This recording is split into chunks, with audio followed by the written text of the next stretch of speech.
Father.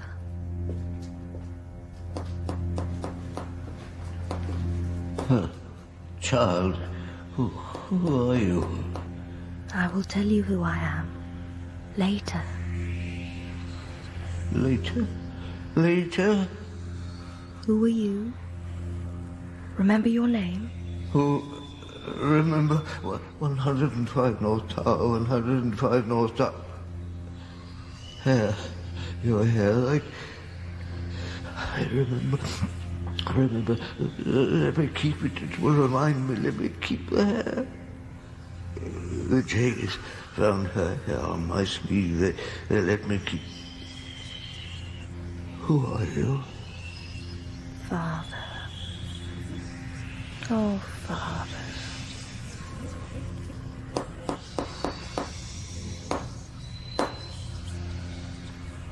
Father, I couldn't sleep. I think... Can I walk with you, Father? Child, take my arm. It's a cold place, sit down. No place for a child. Father, you're at home. With me, you are at home. 105. 105 North Tower.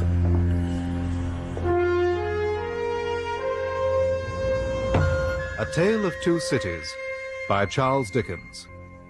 Episode 3, Promises.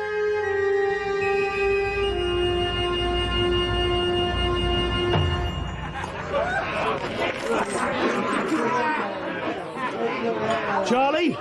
Charlie, the time! 10. Why? There's my cove in the back room looking to be woke at 10, he said. Your cove? Or the regular? Yeah. Hey, he's a rum one and no error. A drinking man and a wild one. No error there neither. 10, he says, and 10 it is. Every night the same. He come from the Bailey and he'd drink and eat and drink another bottle and sleep. 10, he says. So 10 it is. Now tell you, Charlie, he's not a man to take home to the wife. He frightens me. That's the truth. There's something... I don't know, something empty. There's just the dregs left in him. Hey, mind yourself, lady. You'll find yourself out. That's what she's like. She's like nothing better.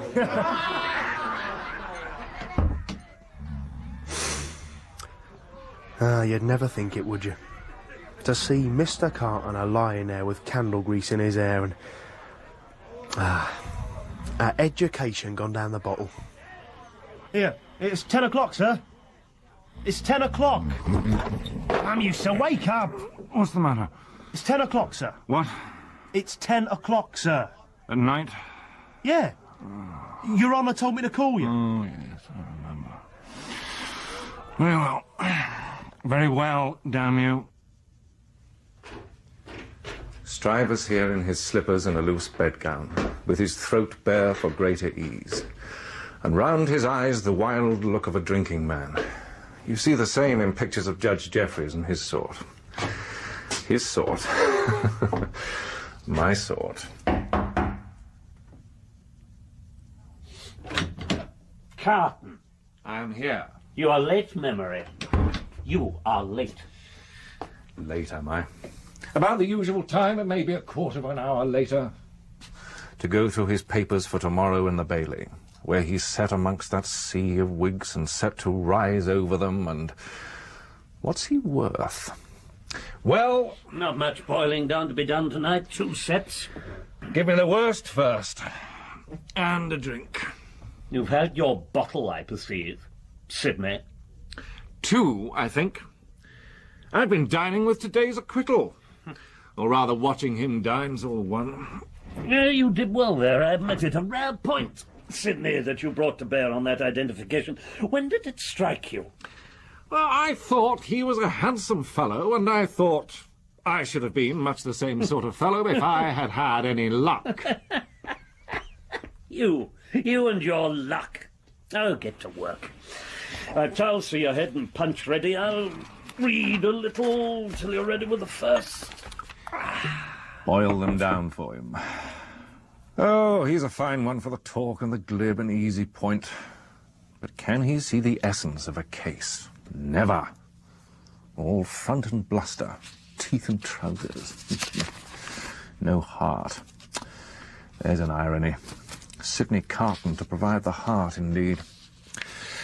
Well, to it, to it.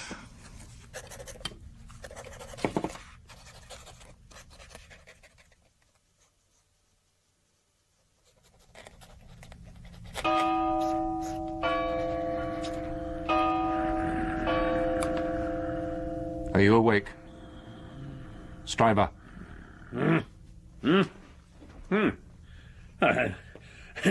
I'm waiting, friend. Waiting. You done? Extracted the meat. The very marrow. Here. Sir. Sir. Done for the night? Yes. On a bumper, then. For you? Yes, I'll join you, yes. And you were very sound, Sidney. In the matter of those Crown witnesses, every question told, your reputation grows. Reputation? Soon I shall not be able to afford to keep you on. No one else would. I am always sound, though, am I not? I don't gainsay it. What's roughened your temper? Here, put some punch in it. Smooth it again. You know, you never change, Sidney. Even at school. Always the same. Always doing others' work for them. Exercises for the boys, seldom my own.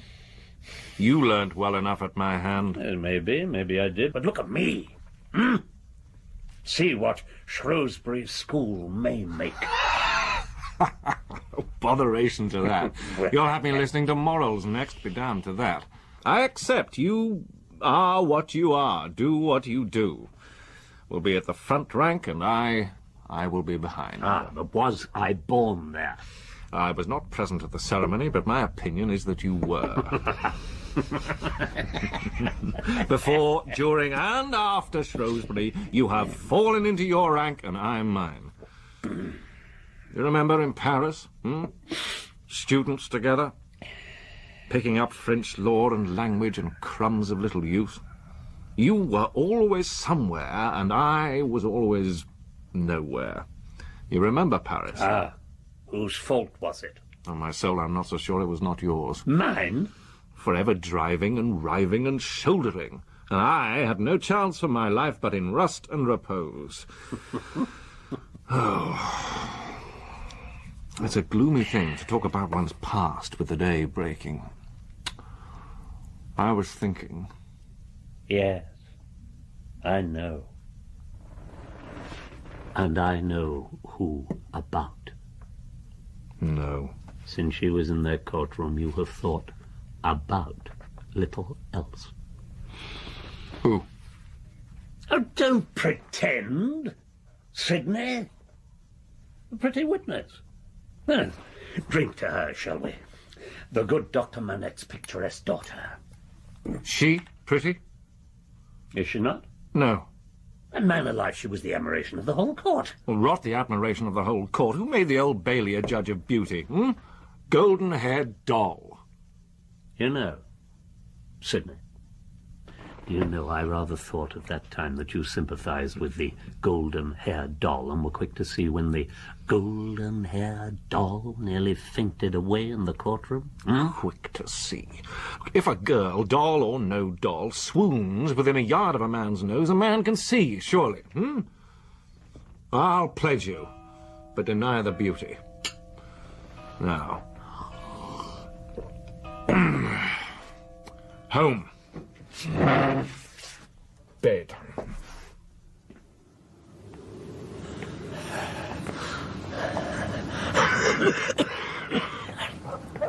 Buzz me.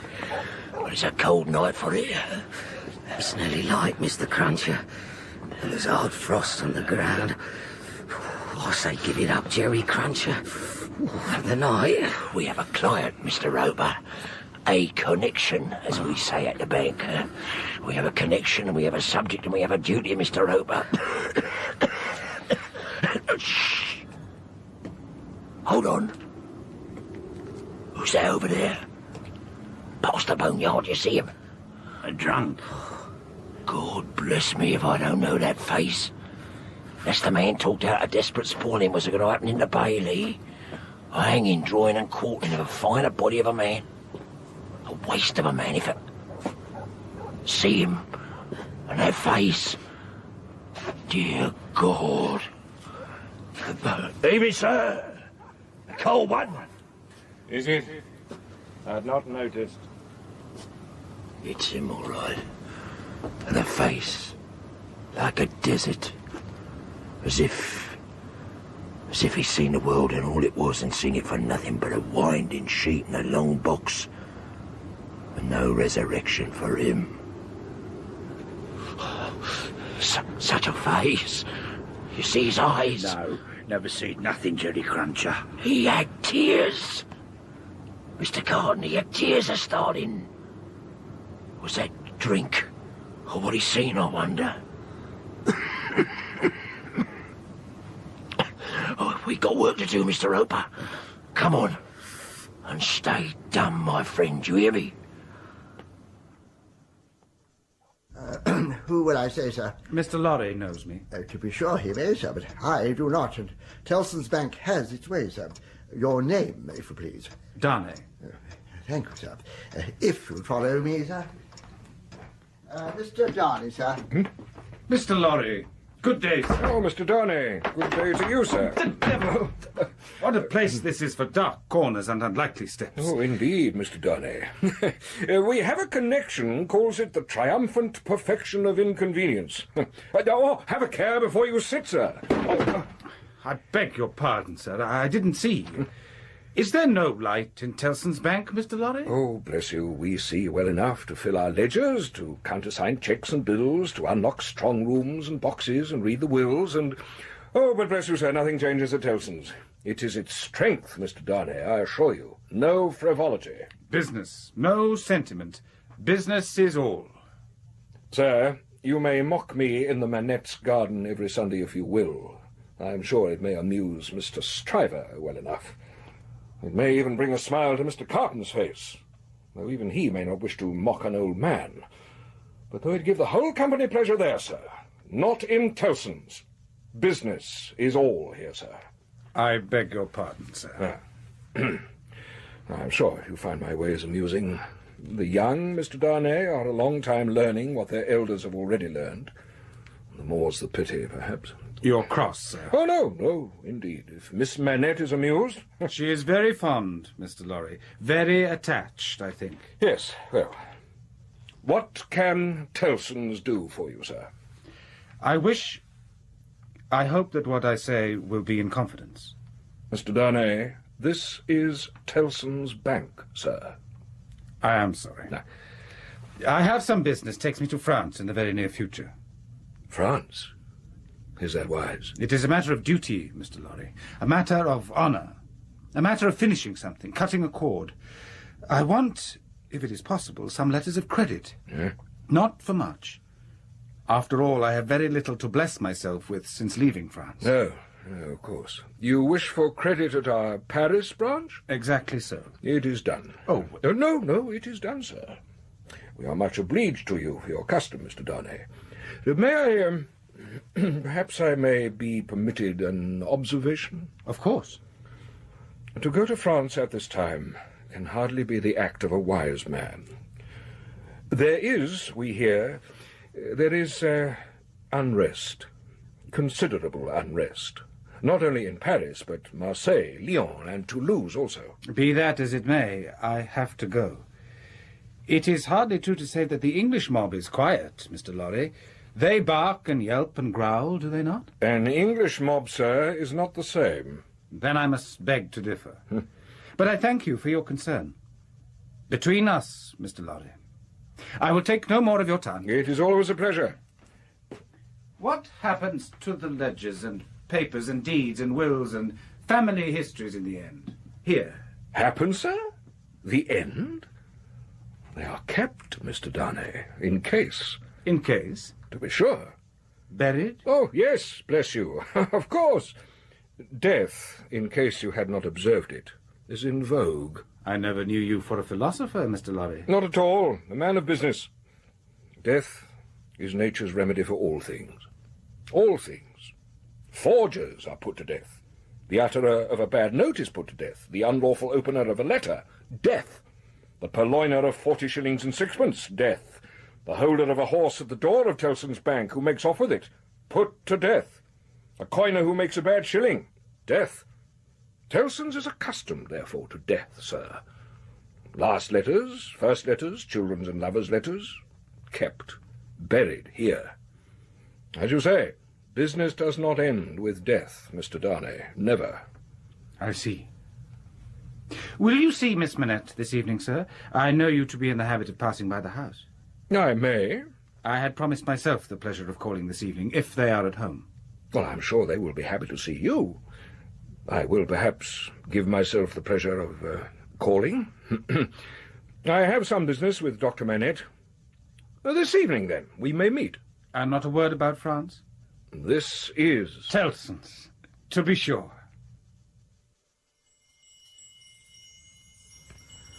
And in the palaces and court of France they play their pretty games of maids and shepherds. Who carries the chocolate pot and who the napkin? Who mills the chocolate and who froths it?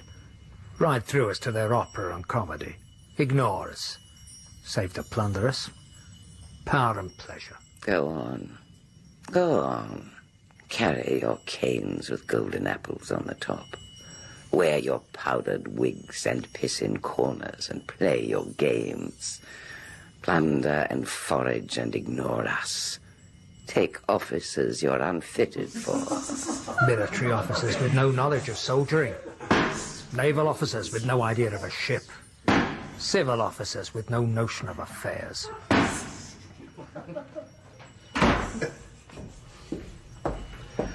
Monseigneur is disgraced. Monseigneur sent to the country. Monseigneur swore he would never shave. What will Monseigneur do? No tailor, no clothes. No perfumes. Priests of the worst world. Worldly. With sensual eyes, loose tongues, and looser livers. All of the order of Monseigneur, who rides away disgraced to the country and ignores us. Out of favor. I devote them all. I devote them to the devil. Faster, damn you, faster!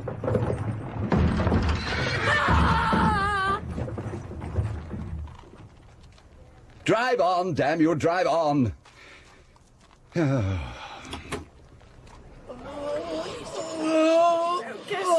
What's wrong? Beg pardon, Monsieur le Marquis. It is a child. The carriage wheel crushed the child. Why does he make that abominable noise? Is it his child? Oh, excuse me, Monsieur le Marquis. It is his. Yes. Exquisite gentlemen of the finest breeding, with wives who would never own to being mothers, perfectly dressed, such frizzling and powdering and sticking up of hair, such gallant complexions artificially preserved and mended, such gallant swords to look at, and such delicate honour to the sense of smell would surely keep going for ever and ever.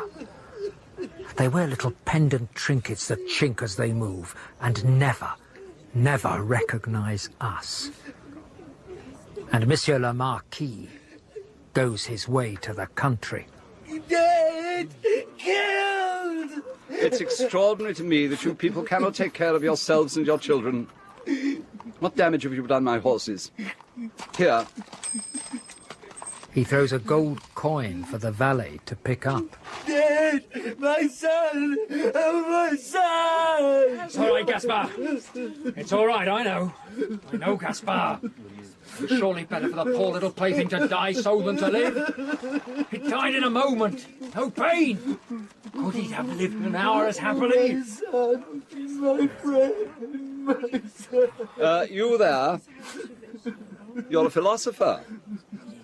How do they call you? They call me Defarge. Of what trade? Vendor of wine, Monsieur le Marquis. I'll pick that up, philosopher and vendor of wine. Spend it as you will. The horses, are they right? What's this? Hold! Hold the horses!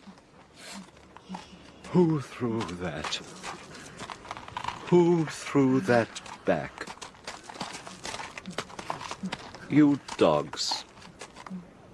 I would exterminate you from the earth. If I knew which of you threw that coin, he'd be crushed under my wheels. Damn you. Drive on!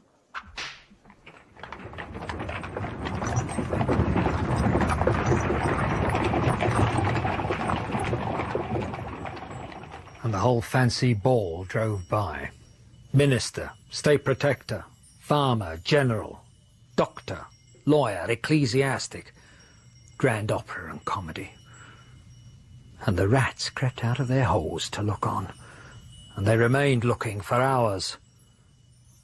The father, poor Gaspard, took up his bundle to hide himself away with it.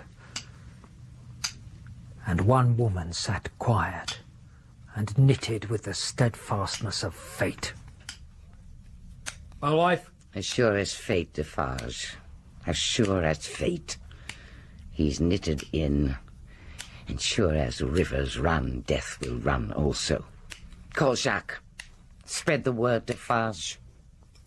And Monsieur le Marquis rode away into the country, and was followed by dark shadows, and a man, Jacques.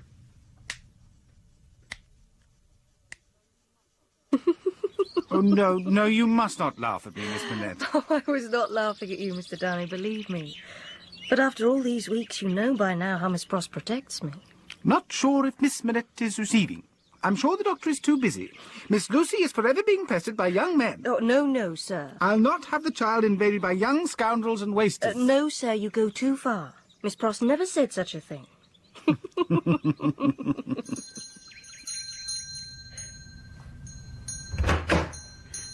Is Dr. Manette at home? Expected. Miss Pross? I think, well, sir, she is at home, as you might say, sir, but as to whether she's receiving... Mr. Lloyd. Oh, Miss Pross, the gentleman was asking if you were at home, Miss Pross. Yes, and yes, to be sure, Mary, thank you. I'm sure I don't know what the world is coming to, Mr. Lorry. I am forever answering this door and letting into the house persons I've no wish to have pestering my darling child. Oh, come in, and stop dithering on the steps, sir. If you're sure, Miss Pross. Would I ask you to step inside if I was not sure? Yes. The doctor is in his study and will be out presently when I tell him you are here. Then I'll find my way into the garden, Miss Pross. The garden, Mr. Lorry, is occupied by 100 young men, pestering my little bird. I really do not know what will become. 100, Miss Pross? Oh, you. I shall tell the doctor. I suppose supper? I wouldn't put you to any trouble, my dear lady. Trouble, is it? Trouble. You may speak with me for a moment before we call them for supper. I am at your service, Miss Pross. Fiddlesticks to that. Now, how do you do? I'm pretty well, I thank you. How are you? Nothing to boast of? Indeed. Ah, indeed. I am very much put out about my ladybird. Indeed? Oh, for gracious sake, say something else besides indeed, or you'll fidget me to death. Really, then? Really is bad enough, but better. Yes. Yes, I'm very much put out. May I ask the cause? I don't want dozens of people who are not worthy of Ladybird to come here looking for her. You said hundreds. I did. I mean hundreds. Dear me. I have lived with the darling, or the darling has lived with me and paid me for it, which she certainly never should have done. You may take my affidavit if I could have afforded to keep either myself or her for nothing since she was 10 years old. It's very hard. All sorts of people, not in the least degree worthy of the pet, are always turning up. And you began it. I? Finding her father, bringing him to life. You began it. If that began it, then Well, it wasn't ending it, I suppose. Oh, I have no fault to find with Dr. Manette, except he is not worthy of such a daughter, which is no imputation to him, for it is not to be expected that anyone could be. save my brother Solomon, and he made a mistake in life, and, well, only him. Her brother Solomon was as heartless a scoundrel as existed. He took all she owned as a stake to speculate with, and then abandoned her to poverty. Not a touch of compunction to it. A mistake in life, indeed. Ruined her.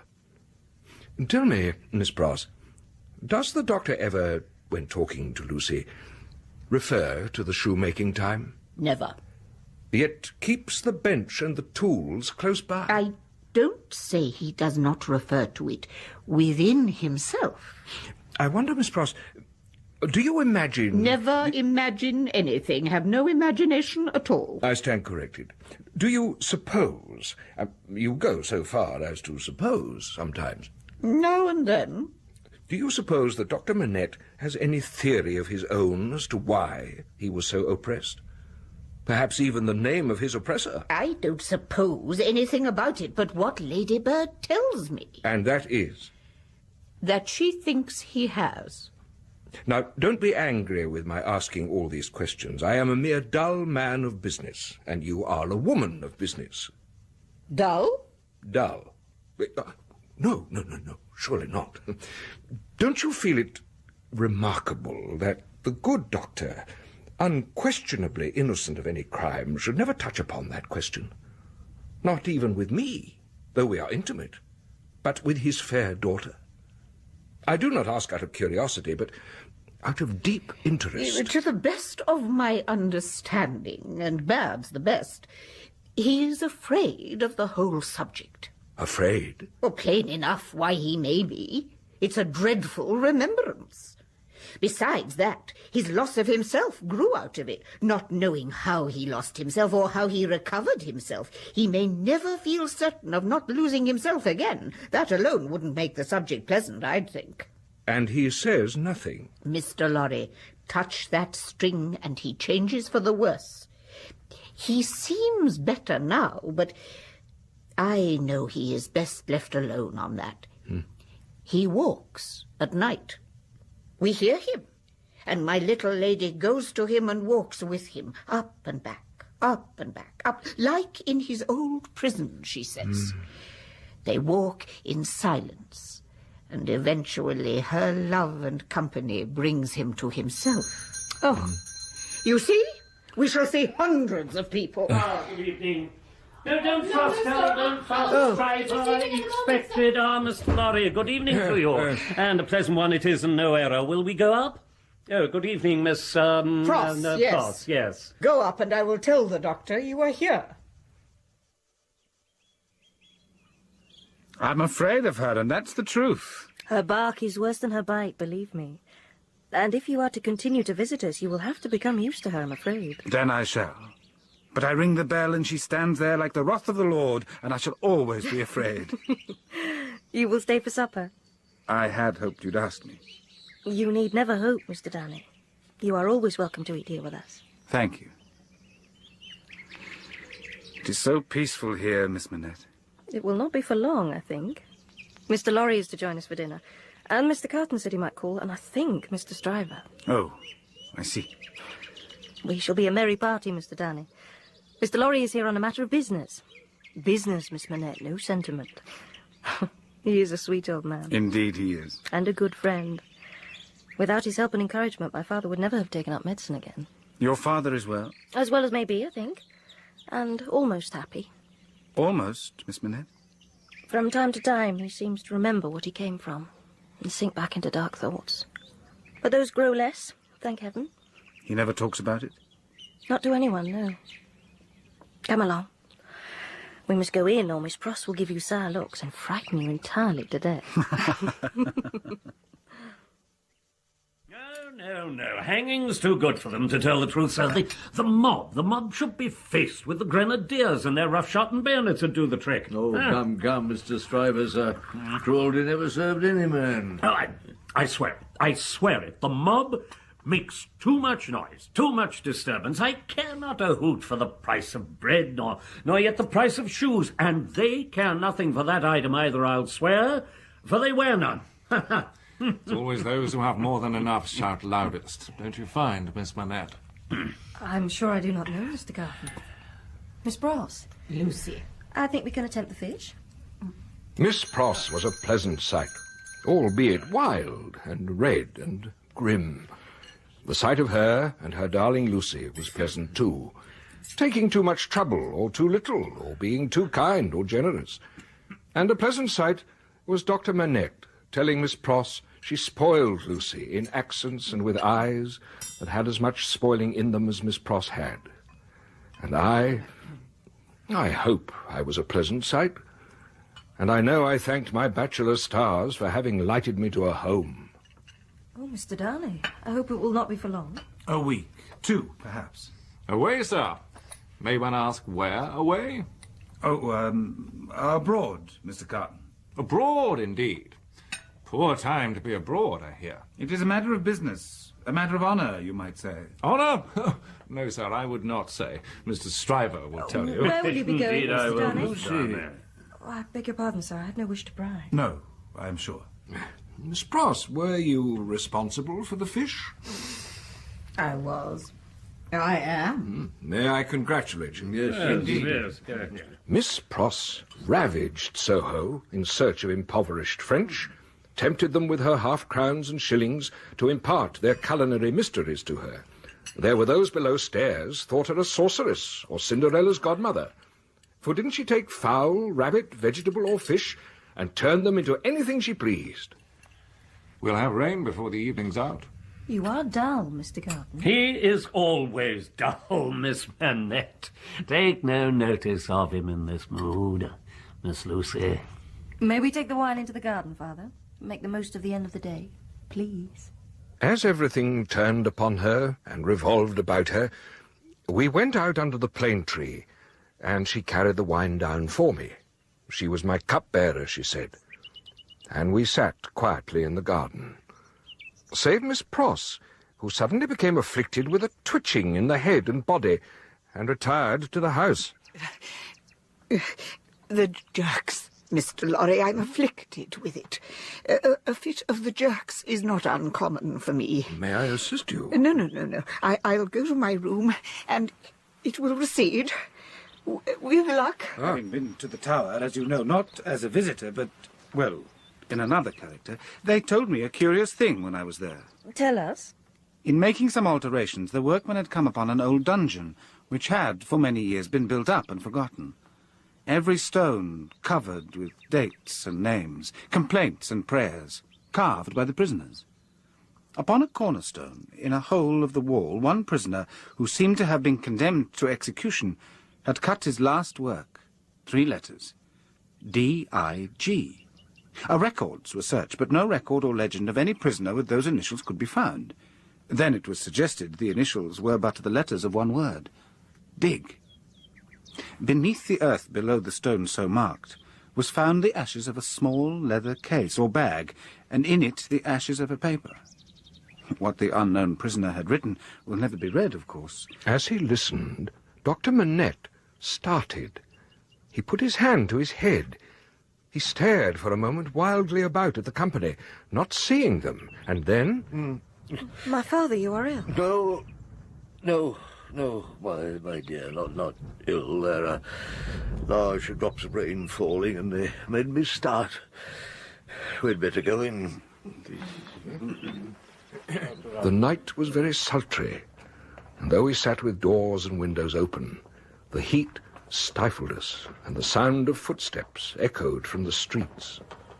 I must leave you, Miss Manette. Doctor, gentlemen, my papers call me. Good night, sir. A lawyer's work is never done, Miss Manette. So it seems, Mr. Garden. And yours? Mine, Miss Manette, seems never to begin. There was a great hurry in the streets, of people speeding away to get shelter before the storm broke. The wonderful corner resounded with the echoes of footsteps, coming and going. I've sometimes sat here of an evening, listening, until I've made the echoes out to be the echoes of all the footsteps that are coming by and by into our lives. You are not listening, Mr. Lorry. I shall pour no more wine for you. There is a great crowd coming one day into our lives, if that be so. Do they come for all of us, Miss Manette, or are we to divide them among us? I don't know. It was a foolish fancy. The storm broke in a rush and roar of rain and thunder, and then, as the moon rose, it stopped, and we went our ways. Good night, Mr. Carton. Good night, Mr. Darnay. Shall we ever see such a night again, together? Good night, Mr. Lorry. Well, sir, good night. What a night. Mr. Darnay, where are you going this journey? To France. I see. Well, I'm sure you know your business, sir, but I suggest your interest may lie here in London. It may, sir, but my duty, for the moment, lies in France. Good night. Duty? France. How I do hate him.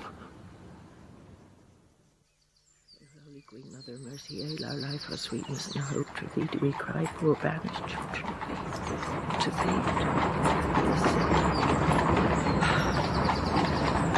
Monsieur le Marquis!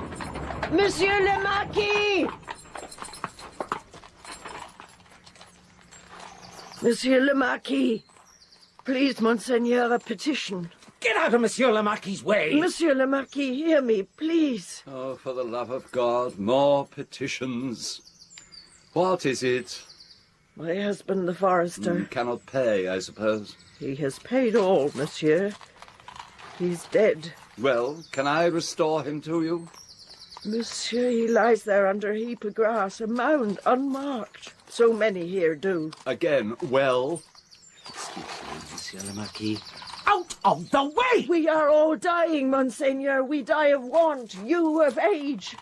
I ask only a morsel of wood or stone to mark my husband's name, or when I die of the same, no one will find him to lay me by his side. Drive on. Monseigneur! Monseigneur! Monseigneur! He is knitted in. Tell them, Defarge. Tell them. Disgraced. Sent away. We'll track them down. Destroy the whole tribe of them. All of them. In my list. Always. Jacques. Warn Jacques. La France. Poor, poor France. A beautiful landscape with the corn bright in it, but not abundant. Patches of poor rye where corn should have been. Patches of poor peas and beans. Patches of most coarse vegetable substitutes for wheat. As for the people, so cowed their condition, and so long and hard their experience of what such a man as my uncle could do to them within the law and beyond it, they would never raise so much as an eye to those who oppressed them. Rivers, rivers of blood will pay. They shall pay. That child will be avenged. Jacques has been told. Easy enough to leave a country that is not your own. To leave a love not yet your own is harder. Duty, Charles. Duty and honor first, and being clean.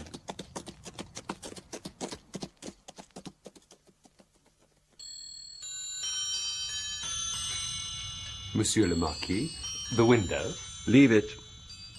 The evening air is sweet enough. I have left your supper as you ordered, Monsieur le Marquis. Very well. You... Sir? There was a man beside the fountain in the village when I rode through this afternoon. Not known. I ordered he be watched and moved on. Was it done? If Monsieur le Marquis so ordered. Was it done? I'll have no vagabonds on my land. Blue cap. Filthy. Who was he? I will inquire, Monseigneur. Time is coming, friends. The time is nearly ripe, and when it is judged ripe, you will be ready. There are those need to be torn down, those need removing from the face of the earth they claim to own. You work the land, you till the soil, you sacrifice your lives and bodies and children, and he sits, he sits in glory and sniffs oranges and eats your very hearts. The time is coming and we will call you all. My name? Jacques is my name. Remember, we will call you all Jacques. Done it. Finished. Take up the second paragraph of my note and you'll destroy his case. Simple. You're a miracle worker and no error, Sidney. You know, I sometimes wonder, Stryver, I say to myself, I admit it, Stryver, I say, where would you have been without Sidney Carton? On the other hand, where indeed would he have been without Stryver? A musical instrument. You pluck a string and we vibrate as one. Stop confusing me and pass the glass. Sidney, I have something to say to you. I'm too tired. I cannot con another... No, not that. We're clear to the vacation now. Nothing to worry us until November and the session's open. Oh, and I have reason to celebrate a little. We will have more punch. Your health and mine. Now listen to me. Sidney, stop drinking for a moment and listen, damn it. No, sir. I'm going to tell you something that will rather surprise you. Perhaps make you think me not quite as shrewd as you usually think me. Oh, really? I intend to marry. Do you? Yes. And not for money. What do you say now? I don't feel disposed to say much. Who is she? Guess. Do I know her? Guess. I cannot guess at 5 o'clock in the morning with my brains frying and sputtering in my head. If you want me to guess, you must ask me to dinner. Then I shall tell you. Sidney, I rather despair of making myself intelligible to you because you're such an insensible dog. Oh, and you are such a sensitive and poetical spirit. Now, come now, though I don't prefer any claim to being the soul of romance, for I hope I know better, still I am a tenderer sort of fellow than you are. You are luckier, if you mean that. I mean I'm more of a man. More...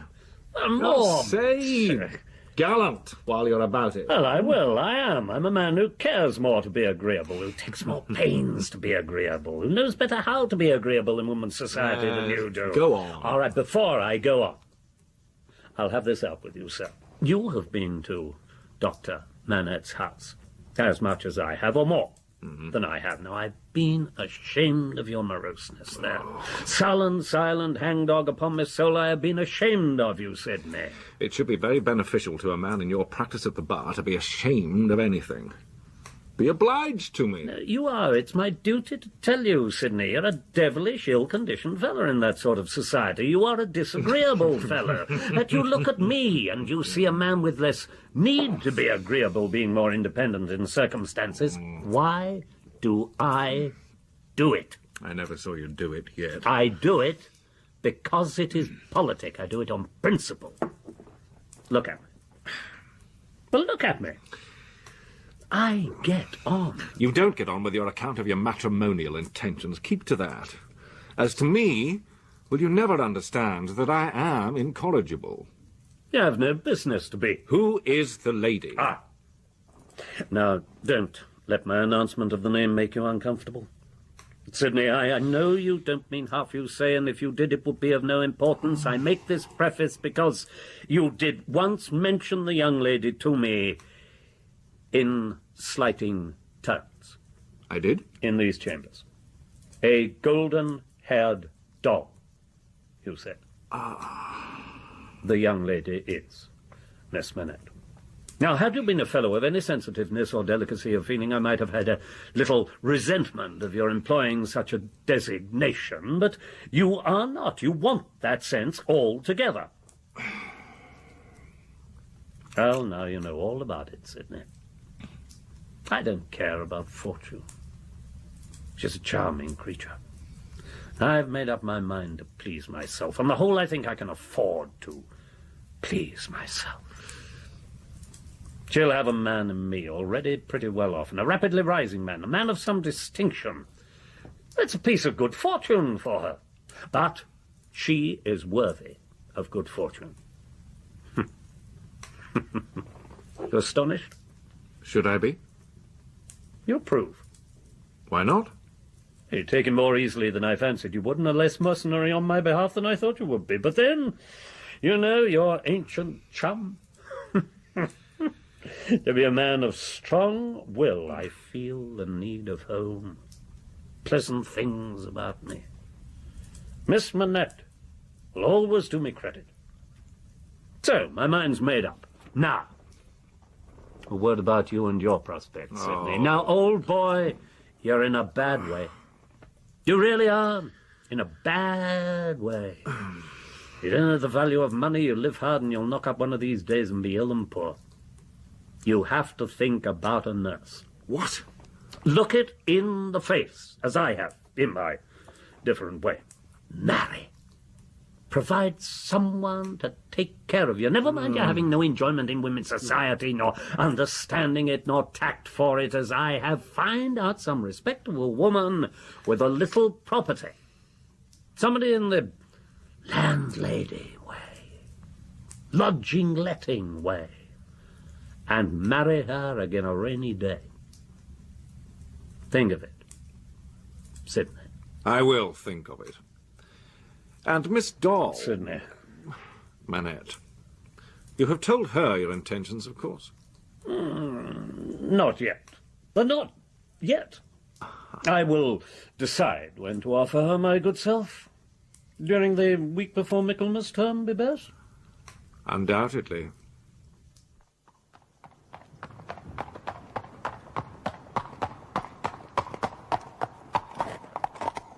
The chateau has not changed since I was a child, nor the miserable houses clustered around the fountain and the cross near its walls. It is a stony business altogether, with heavy stone balustrades, stone heads of lions and stone urns, stone flowers, stone faces of men, as if the Gorgon's head had surveyed it when it was finished 2 centuries ago. Is Monsieur, my uncle, still waiting for me? Monsieur, he is. If you will come this way. I was afraid again, as I had been when I was a child and came with my father. Rarely. My mother refused to come, I remember. I didn't understand then why. Now, well... Monsieur had a good journey.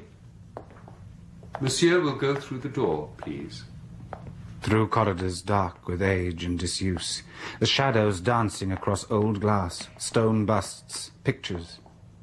The flambeau went before, to Monsieur's private apartment. High vaulted rooms, rich curtains, tapestries and furniture of the last Louis but one of the line that was never to break. A supper table laid for 2 in the inner room, a round room in one of the chateau's 4 towers. I never came here before.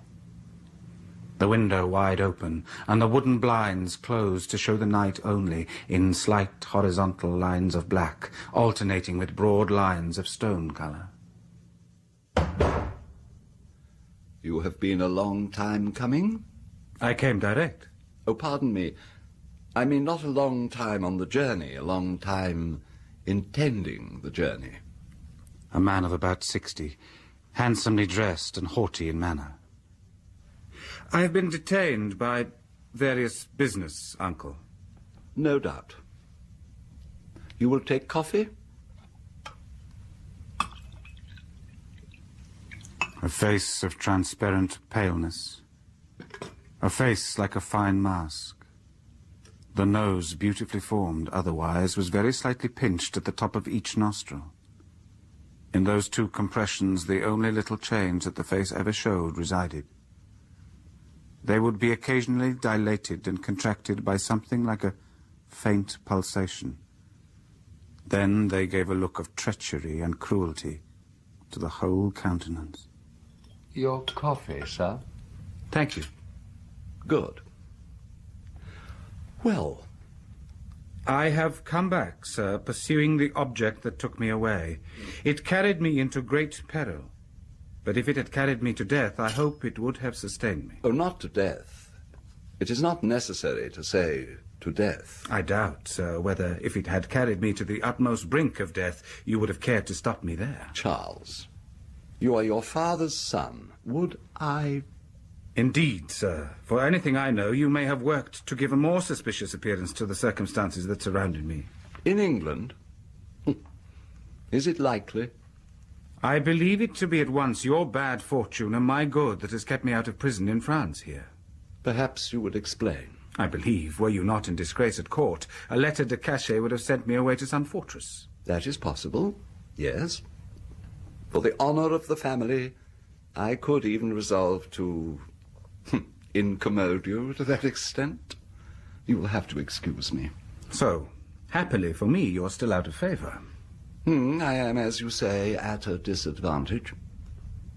These little instruments of correction, these gentle aids to the power and honour of families, those slight favours that might so incommode you, are only to be obtained now by interest and importunity. France has changed for the worse. You say, sir. Our ancestors of not so long ago held the right of life and death over the surrounding vulgar. From this room, many of those dogs have been taken to be hanged. In the next room, my bedroom, I know for certain that one fellow was poniarded on the spot for some insolent delicacy respecting his daughter. Ah, his daughter. There is a new philosophy abroad.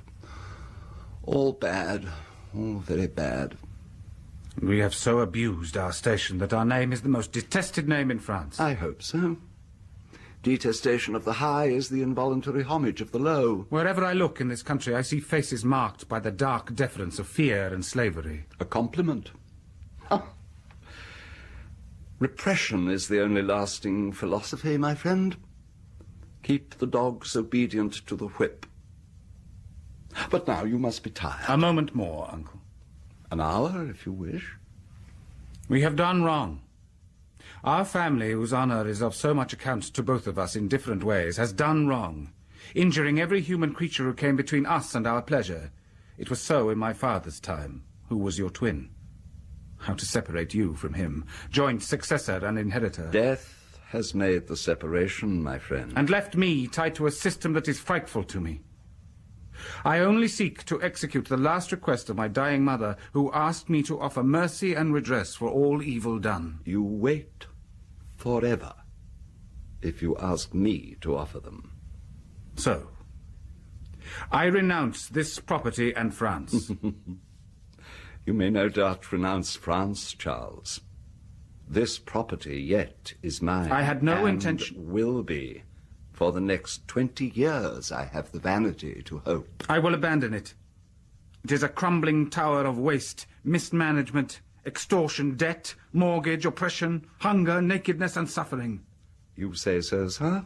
Should it come to me, it will be put in better hands to free it from the weight that drags it down. There is a curse on it, and on all this land. And, forgive my curiosity, how do you intend to live? Work. In England? The family name can suffer nothing to its honour from me. I do not bear it, not in England. You know, I think, a compatriot who has found refuge there. A doctor? I do. With a daughter? How do you know that? I have my own means, little nephew. My own ways. And I look to the pleasure of seeing you again in the morning. Sleep well. Light Monsieur, my nephew, to his chamber. Yes, Monseigneur. And burn Monsieur, my nephew, in his bed, if you will. Hail, Holy Queen, Mother of Mercy, hail our life, our sweetness, and our hope. To thee do we cry, poor banished children of Eve, to thee The Gorgon had surveyed the building again in the night, and had added the one stone face wanting. The stone face for which it had waited through about 200 years. And by the fountain the people of the village stare and whisper low, as Monsieur Gabelle the agent rode fast from the village. And the man in the blue dusty hat stood quietly by the fountain and washed his hands. The stone face lay on the pillow of Monsieur le Marquis, a fine mask, suddenly startled Made angry. Petrified. Tell me again. Tell me again, Defarge, before I unravel him. Through the heart. Stabbed through his stone heart. And the message? The message? On the hilt of the dagger, a frill of paper. A message. Drive him fast to his tomb. This from Jacques.